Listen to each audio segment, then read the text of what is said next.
आज भारत के कई राज्यों में एलपीजी को लेकर हाहाकार मचा हुआ है। लोग सुबह से लेकर रात तक लंबी लंबी लाइनों में खड़े हैं। बुकिंग करने के बाद भी सिलेंडर नहीं मिल पा रहा और कई जगह डिलीवरी कई दिनों तक डिले हो चुकी है।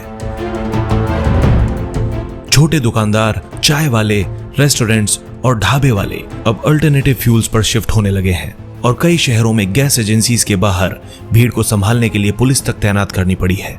सबसे बड़ी चिंता की बात यह है कि यह सिर्फ शॉर्टेज नहीं बल्कि अब एक ह्यूमन क्राइसिस भी बनता जा रहा है। हाल ही में सामने आई रिपोर्ट्स के अनुसार पंजाब में एक बुजुर्ग व्यक्ति की एलपीजी की लाइन में खड़े खड़े हार्ट अटैक से मौत हो गई। उत्तर प्रदेश में भी एक और बुजुर्ग व्यक्ति की गैस सिलेंडर लेने के इंतजार में जान चली गई।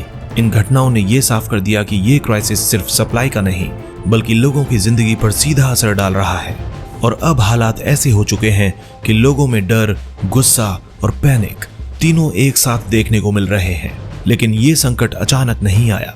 इसकी शुरुआत हुई फरवरी 2026 के आखिरी हफ्ते में, जब मिडिल ईस्ट में बढ़ते कॉन्फ्लिक्ट के कारण ऑयल और गैस सप्लाई चेन पर दबाव बढ़ा और सबसे बड़ा असर पड़ा स्ट्रेट ऑफ हॉर्मुज रूट पर। मार्च 2026 की शुरुआत तक एलपीजी शिपमेंट डिले होने लगी और इंडिया में शॉर्टेज साफ दिखने लगी। सरकार ने तुरंत इमरजेंसी कदम उठाए। सबसे पहले कमर्शियल एलपीजी सिलेंडर पर रिस्ट्रिक्शंस लगा दी ताकि घरेलू सप्लाई को बचाया जा सके। फिर डोमेस्टिक एलपीजी गैस के लिए नई बुकिंग रूल्स लागू किए गए। बुकिंग इंटरवल बढ़ाकर पहले 21 दिन से 25 दिन किया गया और कुछ क्षेत्रों में इसे और बढ़ा दिया गया। ये कदम इसलिए उठाया गया ताकि पैनिक बाइंग को रोका जा सके। इसके साथ ही एलपीजी की कीमतों में भी बढ़ोतरी की गई क्योंकि ग्लोबल मार्केट में गैस महंगी हो चुकी थी और इंपोर्ट्स कॉस्टली होते जा रहे थे। रिफाइनरीज को आदेश दिया गया कि एलपीजी प्रोडक्शन मैक्सिमम तक बढ़ाया जाए, लेकिन इन सब के बावजूद ग्राउंड रियलिटी अभी भी यही है कि कई इलाकों में सप्लाई अभी भी स्टेबलाइज नहीं हुई है। आज इंडिया में 33 करोड़ से ज्यादा एक्टिव डोमेस्टिक एलपीजी कनेक्शंस हैं। इनमें से 10 करोड़ से ज्यादा कनेक्शंस PMUY यानी प्रधानमंत्री उज्ज्वला योजना स्कीम के तहत दिए गए हैं। गवर्नमेंट के मुताबिक इंडिया अपनी एलपीजी कंजम्पशन का करीब 60% इंपोर्ट करता है और उन इंपोर्ट्स का लगभग 90% स्ट्रेट ऑफ हॉर्मुज से होकर आता है। यानी अगर हॉर्मुज में डिसरप्शन होता है तो उसका सीधा असर इंडियन किचन तक पहुंच सकता है। 2026 में ईरान यूएस इजराइल वॉर की टेंशन ने एनर्जी मार्केट को हिला दिया। स्ट्रेट ऑफ हॉर्मुज, जो दुनिया के सबसे इंपॉर्टेंट एनर्जी चेक पॉइंट्स में से एक है, उसी रूट पर डिसरप्शन आया।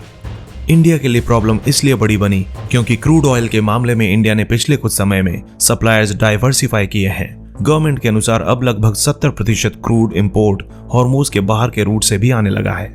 लेकिन एलपीजी के मामले में इंडिया अभी भी पूरी तरह सेल्फ रिलायंट नहीं है क्योंकि एलपीजी इंपोर्ट्स का लगभग 90% हिस्सा अभी भी हॉर्मुज रूट पर डिपेंडेंट है। यही वजह है कि जब रूट प्रभावित हुआ तो सरकार को इमरजेंसी मेजर्स लेने पड़े। 8 मार्च 2026 को गवर्नमेंट ने रिफाइनरीज और पेट्रोकेमिकल कॉम्प्लेक्सेस को ऑर्डर दिया कि मैक्सिमम एलपीजी प्रोडक्शन की जाए। डोमेस्टिक एलपीजी बुकिंग इंटरवल को 21 दिन से बढ़ाकर 25 दिन किया गया। बाद में अर्बन एरियाज में 25 दिन और कुछ रूरल एरियाज में 45 दिन तक का इंटरवल लागू किया गया है ताकि डिस्ट्रीब्यूशन इक्विटेबल रहे और पैनिक बाइंग कम हो। गवर्नमेंट ने ब्लैक मार्केटिंग रोकने के लिए भी कड़े कदम उठाए हैं। DAC यानी डिलीवरी ऑथेंटिकेशन कोड सिस्टम को लगभग 90% कंज्यूमर तक एक्सपेंड करने की बात कही गई ताकि डिस्ट्रीब्यूशन लेवल पर डाइवर्जन कम हो। सरकार द्वारा लिए गए इन फैसलों के बाद भी एलपीजी की समस्या अभी भी बनी हुई है। एलपीजी यानी लिक्विफाइड पेट्रोलियम गैस, नाम से लगता है कि यह कोई एक सिंगल गैस होगी, लेकिन एक्चुअली ये गैसेस का मिश्रण होती है। मुख्य रूप से प्रोपेन और ब्यूटेन। नॉर्मल टेम्परेचर पर यह गैसेस होती हैं, लेकिन जब इन्हें प्रेशर के नीचे रखा जाता है तो लिक्विड फॉर्म में आ जाती हैं। इसी वजह से सिलेंडर के अंदर ये लिक्विड रूप में स्टोर होती है और रेगुलेटर से प्रेशर कम होने पर यह फिर गैस बनकर बर्नर तक पहुंच जाती है। यही वजह है कि एलपीजी इतनी यूजफुल है। ये कॉम्पैक्ट है, ट्रांसपोर्टेबल है, जलाने पर रिलेटिवली क्लीन फ्लेम देती है और सॉलिड फ्यूल जैसे लकड़ी या कोयले की तुलना में घर के अंदर स्मोक और पोल्यूशन कम पैदा करती है। इंडिया में इसका सबसे बड़ा यूज डोमेस्टिक कुकिंग में ही होता है। इंडिया की एलपीजी डिमांड का लगभग 90% हिस्सा डोमेस्टिक सेक्टर से जुड़ा है। यानी ये केवल इंडस्ट्रियल कमोडिटी नहीं, ये हाउस होल्ड सर्वाइवल फ्यूल है। अब सवाल ये उठता है कि एलपीजी आती कहां से है। एलपीजी मुख्य रूप से 2 सोर्सेज से मिलती है। पहला सोर्स है क्रूड ऑयल रिफाइनिंग। जब क्रूड ऑयल को रिफाइनरी में अलग अलग फ्रैक्शंस में प्रोसेस किया जाता है तो पेट्रोल, डीजल, ATF, नाफ्था जैसे फ्यूल्स के साथ साथ एलपीजी भी निकलती है। दूसरा सोर्स है natural gas processing. Natural gas stream में मौजूद हैवियर हाइड्रोकार्बन को अलग करके प्रोपेन और ब्यूटेन निकाले जाते हैं, जिनसे एलपीजी तैयार होती है। यानी एलपीजी एक स्टैंड अलोन माइंड प्रोडक्ट कम और हाइड्रोकार्बन प्रोसेसिंग सिस्टम का हिस्सा ज्यादा है। इसलिए अगर किसी देश के पास ऑयल रिफाइनिंग कैपेसिटी और गैस प्रोसेसिंग कैपेसिटी सीमित हो तो उसकी एलपीजी सेल्फ सफिशिएंसी भी सीमित रहेगी। इंडिया की रिफाइनिंग कैपेसिटी बड़ी है। गवर्नमेंट के अनुसार देश की टोटल रिफाइनिंग कैपेसिटी 250 MMTPA के ऊपर है। लेकिन रिफाइनिंग हब होने का मतलब ये नहीं कि एलपीजी में कंप्लीट सेल्फ रिलायंस भी मिल जाए। डोमेस्टिक डिमांड उससे भी तेजी से बढ़ी है।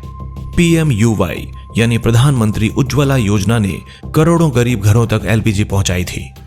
ऑफिशियल पोर्टल्स और गवर्नमेंट रिलीजेस के अनुसार PMUY के तहत 10 करोड़ से अधिक कनेक्शंस दिए जा चुके हैं। इससे क्लीन कुकिंग फ्यूल की रीच ड्रामेटिकली बढ़ी।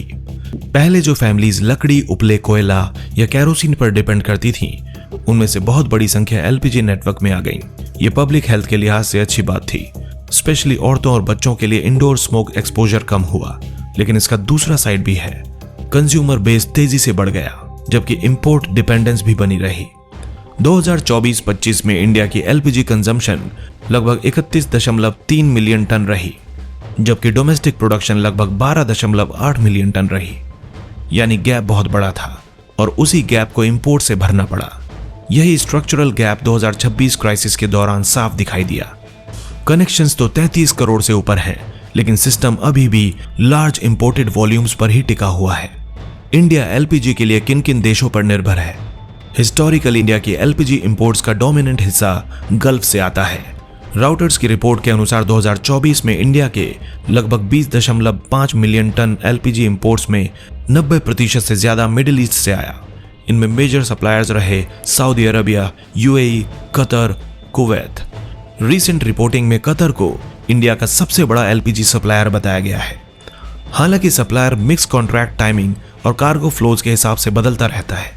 गल्फ सप्लायर्स इंडिया के लिए इसलिए कन्वीनियंट रहते हैं क्योंकि डिस्टेंस कम है, फ्रेट लोअर पड़ता है और लॉन्ग टर्म कॉन्ट्रैक्ट पहले से एस्टैब्लिश है।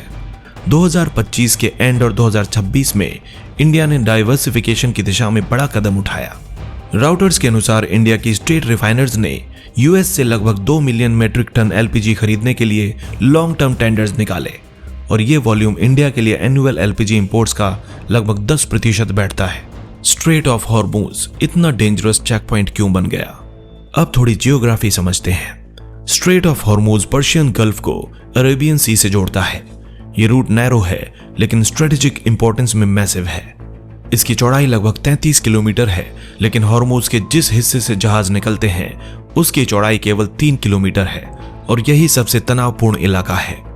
इंडिया के एलपीजी इंपोर्ट्स का लगभग 90% हिस्सा इसी रूट से आता है। क्या इंडिया अपने लिए इनफ एलपीजी खुद प्रोड्यूस नहीं कर सकता?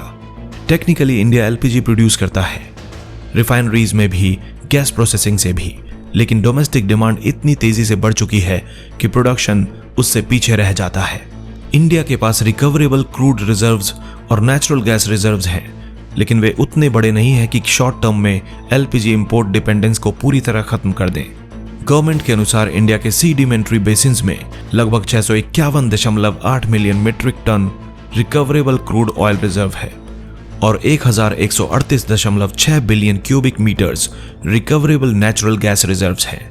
ऑयल रिफाइनिंग कैपेसिटी बड़ी होने के बावजूद हर रिफाइनरी कॉन्फ़िगरेशन एलपीजी मैक्सिमाइजेशन के लिए ऑप्टिमाइज्ड नहीं होती और अगर आप रिफाइनरी स्ट्रीम को ज्यादा एलपीजी की ओर डाइवर्ट करते हैं तो दूसरे प्रोडक्ट्स की आउटपुट और इकोनॉमिक्स भी प्रभावित हो सकते हैं।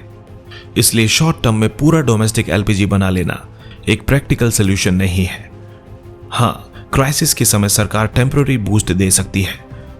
क्या भारत फ्यूचर में एलपीजी डिपेंडेंस कम कर सकता है? Number 1, PNG expansion. Urban India में पाइप्ड नेचुरल गैस बहुत बड़ा सोल्यूशन हो सकता है। इससे cylinder logistics, booking pressure, delivery delays और डीलर लेवल डाइवर्जन कम हो सकते हैं। Number 2, electric cooking. Induction cooktops, infrared cookers, electric pressure system ये फ्यूचर में एलपीजी डिमांड कम कर सकते हैं। ये ट्रांजिशन आसान नहीं होगा क्योंकि पावर टैरिफ, अप्लायंस अफोर्डेबिलिटी और यूजर हैबिट्स भी फैक्टर्स हैं, लेकिन लॉन्ग टर्म में ये इंपोर्ट डिपेंडेंस कम करने का एक रियलिस्टिक तरीका है। बायोगैस और बायो एलपीजी।